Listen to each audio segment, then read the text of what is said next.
I'm so inspired by the first three performers. Thank you for your beautiful energy. Woo! It's really important to be inspired by others, so that's how I can work and that's how I can write. And I love process, so I'm going to read an intro and an outro and in between a few poems I've selected. Last week I was in Vienna and for days in that city that was unknown to me.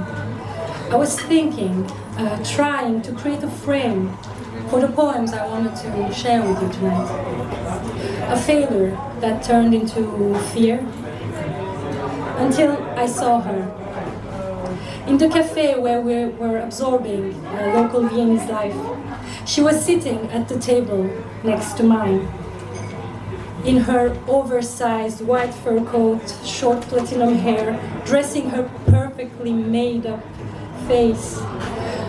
Under the table, her legs were creating a whole new labyrinth where I could imagine myself lost without losing my breath. I had no idea who she was, what she does, who she dreams of. My friend whispered to my ear, "She's a very famous cabaretier, you know." And suddenly, all was clear. It isn't a frame that I needed to create, but a mirror. Through this mirror, I look for myself, I look for you. I see myself, I see you. I create myself, I create you.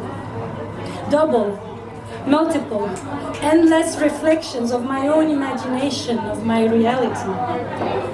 Isn't it how fiction is created in the mind of the lost ones?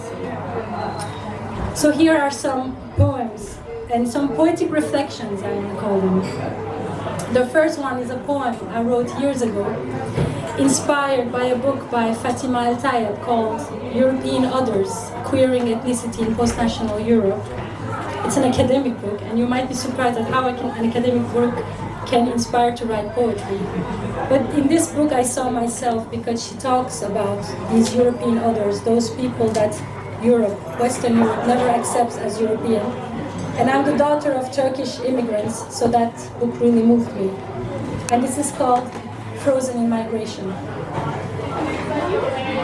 I am unspectacular, yet never commonplace. In your imagination, a curious contradiction.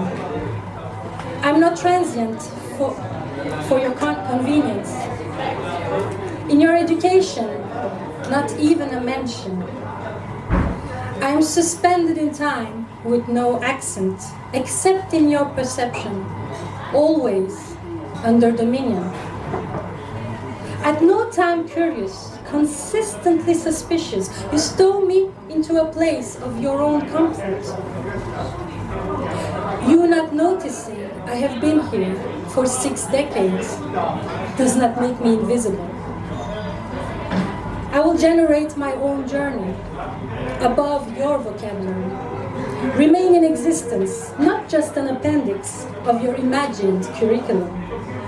I will create new idioms, new expressions. I was frozen in migration. I shall now melt into your conscious and stay.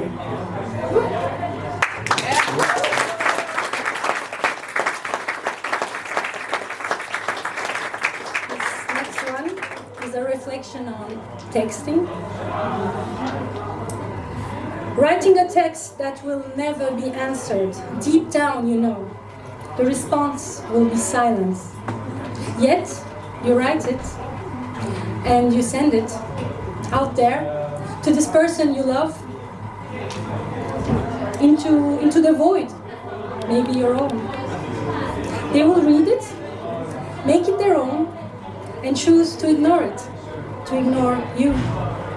So you pour your heart into it.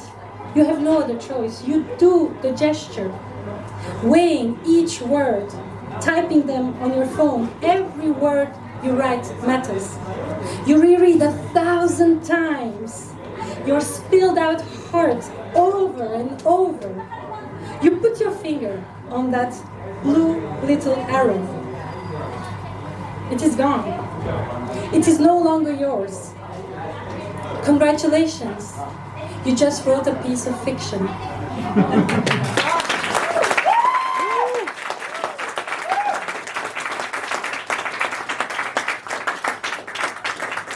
This next reflection is on polyamory. Is this how solitude feels like? Being in the same room. I, filled with lust. Listening to high school records. You, reading. Not seeing me, not 1 inch. You know those love songs? They always talk about two people. I feel like there's more in me, at least. For him, for her, for them. It has to do with my body and my heart. Sometimes both, sometimes not. Can you control the way you love? Seems like I cannot. I wanted to call my father that cheater. He cheated on my mother, on the woman he cheated with when he loved my mother, on his next lovers too, I'm pretty certain. Or is he too old? Is there an age for cheating? Do people ever stop? But no, this is not what I wanted to ask him. I wanted to ask him, Baba, annemi hala seviyor muydun onunla tanıştığında? Did you still love mom? Did you love both? Do you think we can love more than one person at a time? Are we forced not to? Is that why you cheated, Baba? Or is it just cowardice? That line between being a liar and capable of multiple love, how thin is it? As thin as your hair in a world that always prefers hypocrisy. Baba, is this how I feel? Am I also a cheater, or have I now outgrown you with love?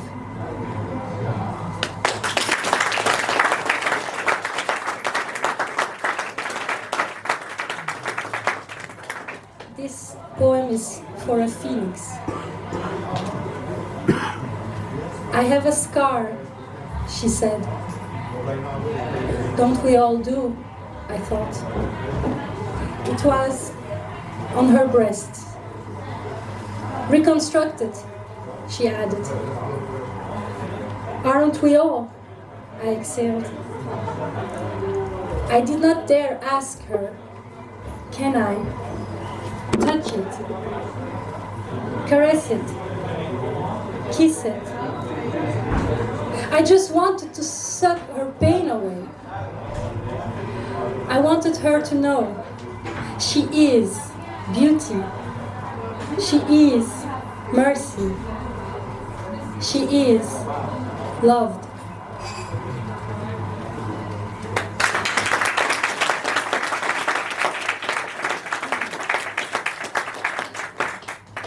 This one is called Lace.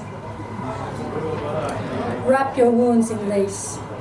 Cover each surface with those your great-grandmother made in Turkey, so that your mother in Brussels could hide the ugliness of household chores under handmade beauty.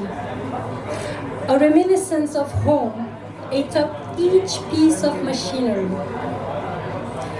Here too, they wrapped their wounds in lace. See that broken window? Behind is the fabric.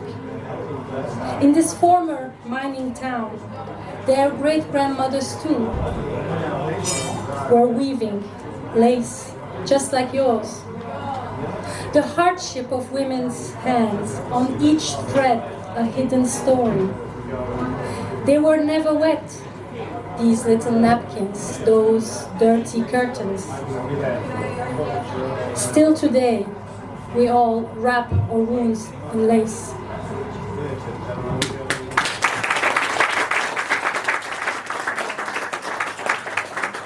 Before I leave the stage, I'll take you back to Vienna for one last mirror reflection As I was walking from gallery to gallery inside the gigantic Belvedere Castle, it's now a museum mainly known for hosting Gustav Klimt's Kiss, I saw an Egon Schiele painting reflected in an immense mirror framed with gold, outrageous gold, an ugly contrast where opulence and fragility collide. The instant I saw the painting's reflection in the mirror, I thought of him.